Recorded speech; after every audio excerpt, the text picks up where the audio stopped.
అందరికీ నమస్తే. రేవంత్ రెడ్డి ముఖ్యమంత్రి కార్యాలయం గురించి సీఎం ఆఫీస్ సంబంధించిన ఒక వ్యవహారం, ఒక వీడియో, కొన్ని వీడియోలు, ఒక వీడియో కాదు, నిన్న నుంచి సోషల్ మీడియాలో వైరల్ అవుతున్నాయి. చాలామంది చూసినవచ్చు బహుశా. అసలు సీఎం ఆఫీస్ అంటే అదొక గవర్నమెంట్ ఆఫీస్, ప్రైవేట్ ఆఫీస్ కాదు.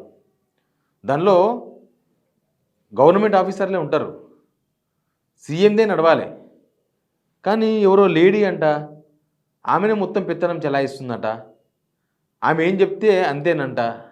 మేడం సార్ అంతే అంటున్నారు. ఆమె ఏమో ఆఫీసర్ కాదు. అసలు ఏం జరుగుతుందో అర్థమవుతలేదు. గవర్నమెంట్కు సమాంతరంగా ఇంకొక గవర్నమెంట్, ప్రైవేట్ గవర్నమెంట్ ఏమైనా నడుస్తుందా? ముఖ్యమంత్రికి బదులు ఇంకా షాడో ముఖ్యమంత్రులు చాలామంది ఉన్నారా? అసలు ఈ మంత్రివర్గం అంతా డమ్మీయేనా? ఈ మంత్రులు గింత్రులు అంతా ఉత్త షోపుటపేనా? ఏం అర్థమైతే గవర్నమెంట్ ఇప్పటిదాకా కూడా రెస్పాండ్ కాలే. ఒక శాటిలైట్ టీవీ ఛానల్లో వచ్చింది వార్త.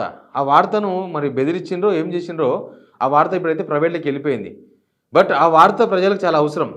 ఎందుకంటే ఇది తెలంగాణ ఎవని పాలైందిరో తెలంగాణ అనే పాట అప్పట్లో ఏపూరు సోమన్న వాడిండే.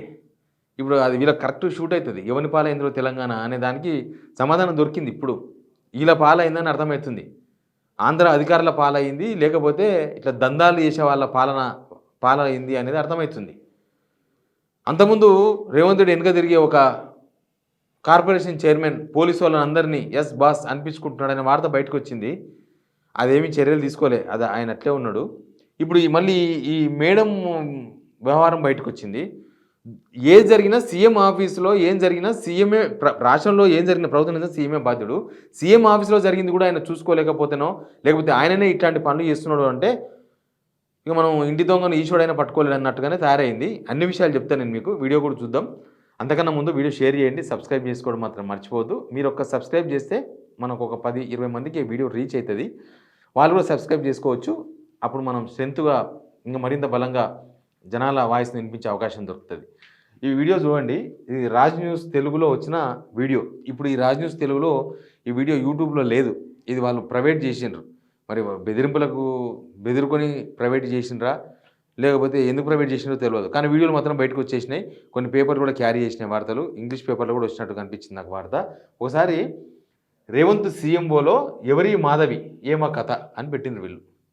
ఎవరా మాధవి, ఆమె పేరు మాధవి లత అనేది బయటకు వచ్చింది వార్త పేరు.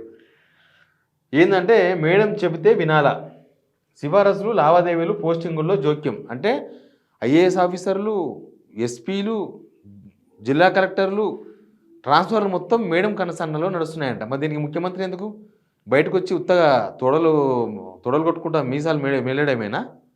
ఏం పని చేస్తుండే ఈయన చేతిలో ఏమైనా అధికారం ఉందా? లేకపోతే ఈయన ఓన్లీ గల్లపెట్టే, ఆయన పర్సనల్ గల్లపెట్టే చూసుకొని మిగతా అంతా వేరే వాళ్ళకి అప్పగించిండ్రా? ఆడ గవర్నమెంట్ ఆఫీసర్లు, నేను ఎందుకు ప్రభుత్వానికి సమాంతరంగా అంటున్నా చెప్తాను నేను మీకు. ఒకసారి ఇది వినండి. అంటున్నాయి సీఎంఓ వర్గాలు. అక్కడంతా ఆమెదే పెత్తనం, ఆమె చెప్పిందే వేదం, చేసిందే న్యాయమట. అంతా తన కనుసనల్లో నడిపిస్తున్నారు. అధికార యంత్రాంగంతో తాను అనుకున్నది చేయిస్తున్నారు. సాధారణంగా సీఎంఓలో ఐఏఎస్ అధికారులకు శాఖలను కేటాయించినట్టు ఆమె మనుషులు కూడా వివిధ శాఖలను పంచుకున్నారని సచివాలయ వర్గాల్లో చర్చ జరుగుతోంది. ఆమె కోసం ప్రసిద్ధ దేవాలయాల్లో మాధవిలతకు ఏ హోదాలో విఐపి ప్రోటోకాల్ ఇచ్చారు అన్నది $1 మిలియన్ ప్రశ్న.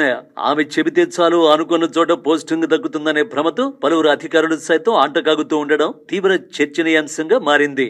సెక్షన్ ఆఫీసుల మొదలుకొని ఉన్నతాధికారుల వరకు అందరూ ఆమె కన్సర్న్లలోనే ఉన్నారట. మేడంతో అంటకాగుతున్న అధికారుల గురించి నిఘా వర్గాలు ఆరా తీస్తున్నట్టు తెలుస్తోంది. ఆమె ఎక్కడనో ప్రైవేట్ ఆఫీసులో కూర్చొని దందా చేస్తలేదు.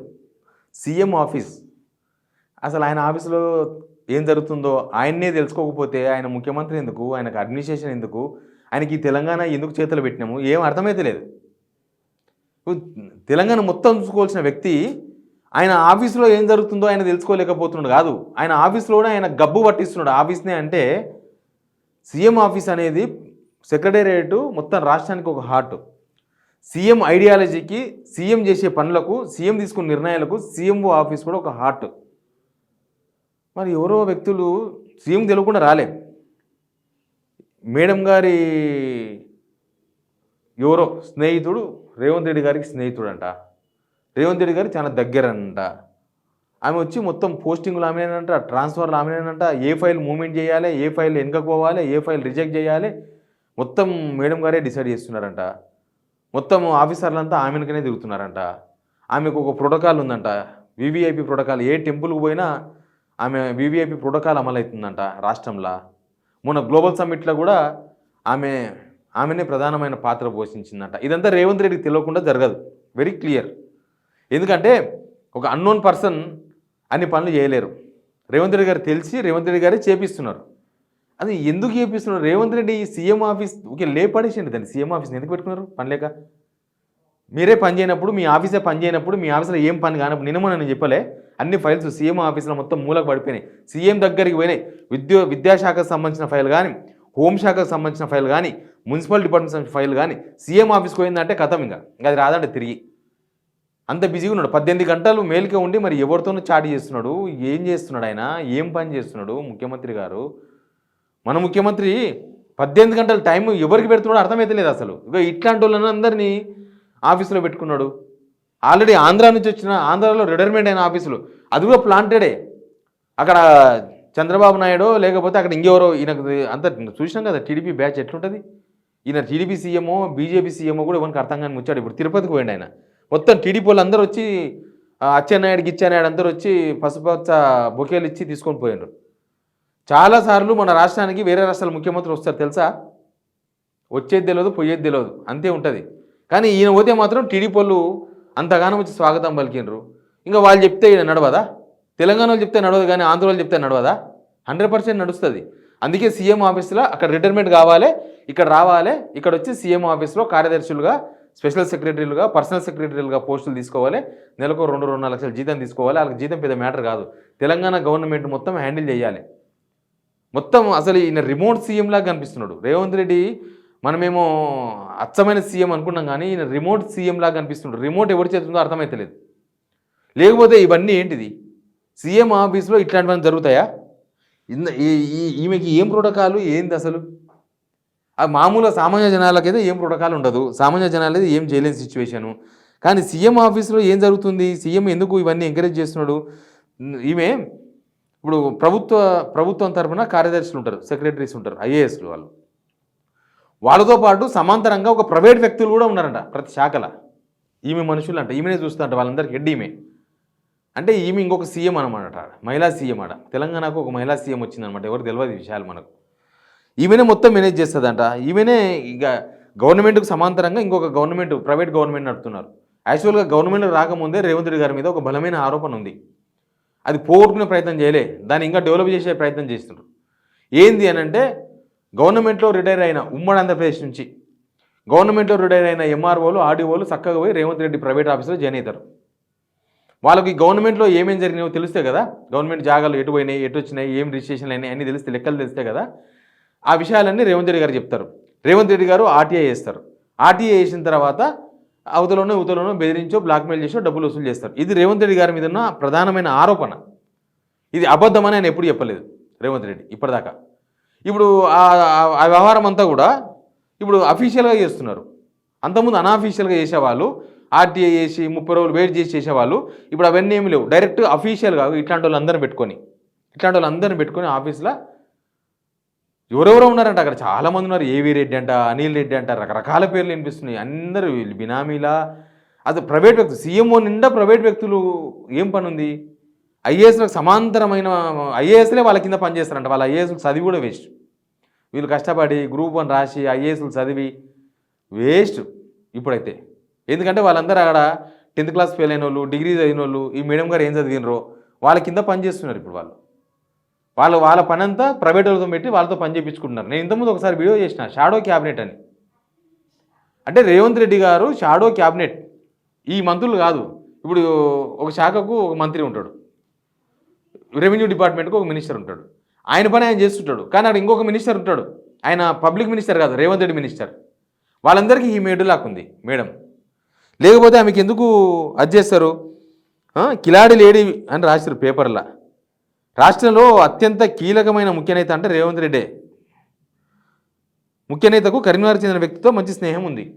ఎవరు? కరీంనగర్ వ్యక్తి అంట. వారిద్దరి మధ్య చదువుకున్నప్పటి నుంచి ఫ్రెండ్షిప్ అంట. ఆ ముఖ్య నేత తిరుపతికి వెళ్తే వెంట ఆ స్నేహితుడు కూడా వెళ్ళిండంట. ఎక్కడికి వెళ్ళినా మేడం రాచ మర్యాదలంట. ఏ శాఖలో పని కావాలంటే ఆమెను మొత్తం చూసుకుంటుందంట. ఆర్థిక శాఖలో కూడా బిల్లులు మంజూరవుతున్న అభిప్రాయాలు ఈమె చెప్తే అవుతాయండి బిల్లులు. పాపం కాంట్రాక్టర్లు ఈమె అడ్రస్ తెలుసుకొని పోయిరండి. మెస్సీ వచ్చినప్పుడు కూడా షాడో సీఎంలతో ఫుట్బాల్ మ్యాచ్కు ప్రముఖుల పుట్టినరోజు వేడుకలకు ఆమె హాజరైందంట. బిజినెస్ పార్ట్నర్స్ అంట. రేవంత్ రెడ్డికి బిజినెస్ పార్ట్నర్స్ అంట వీళ్ళు. జిహెచ్ఎంసీలో ఐఏఎస్ల బదిలీలు ఈ మధ్య ఐఏఎస్ల బదిలీలు నిన్న కూడా చేశారు. కరీంనగర్కు 4వ కలెక్టర్ అంట. 2 సంవత్సరాల్లో 4వ కలెక్టర్. జిహెచ్ఎంసీకి 4వ కమిషనర్, 5వ కమిషనర్, 6వ కమిషనర్. ఒక ఆయన వికాస్ రాజ్ అని ఒక ఐఏఎస్ ఏకంగా రిజైన్ చేసిపోయాడు. నేను ఈ ప్రభుత్వంలో పనిచేయలేను, ఇప్పటికి నేను 5 సార్లు ట్రాన్స్ఫర్ అయినాని ఒక 4 నెలల క్రితమే.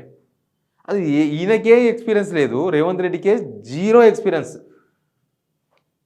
ఆ ఎక్స్పీరియన్స్ లేని మనిషి ఇంకో నేను చెప్పలే ఇట్లాంటి బ్యాచ్ పెట్టుకొని నడుతుంది గవర్నమెంట్. అందుకే ఇట్లా తగలబడేది తెలంగాణ. ఈ జనాలకు నష్టమే కదా. ఆయనకి ఎక్స్పీరియన్స్ లేకపోతే ఎక్స్పీరియన్స్ ఉన్నోళ్ళని పెట్టుకొని పని చేయాలి అంటే ఆయన వేరే పని చేస్తుంది. గవర్నమెంట్ తెలంగాణ కాదు ఆయన గవర్నమెంట్ వేరుంది. రేవంత్ రెడ్డి గవర్నమెంట్ ఇది కాదు. ఈ తెలంగాణ నాశనం అయిపోయింది. ఇంతే ఇవ్వడం చేయలేదు, ఇట్లా అట్లా తయారైపోయింది. ఇంత దారుణంగా ఇంత దరిద్రంగా సీఎం ఆఫీసులో ఇట్లాంటి వాళ్ళని పెట్టుకొని నడిపిస్తే ఇక ఐఏఎస్లు ఏం పని చేస్తారు, ఐపీఎస్ ఎందుకు పని చేస్తారు, ఎందుకు తెలంగాణ బాగుపడతారు ఆలోచించండి ఒకసారి మీరు. ఇప్పుడు ఈ వెహికల్ ఇన్స్పెక్టర్లు వాళ్ళు పట్టుకుంటే లంచాలు అంటారని రోడ్ల మీద వెహికల్స్ని ఏసీబీలు పట్టుకుంటారని ప్రైవేట్ వాళ్ళని పెట్టి వసూలు చేపిస్తున్నారు. ఇక్కడ రేవంత్ రెడ్డి గారు అదే పని చేస్తున్నారు. ఇంకేం తేడా ఉంది? Please subscribe.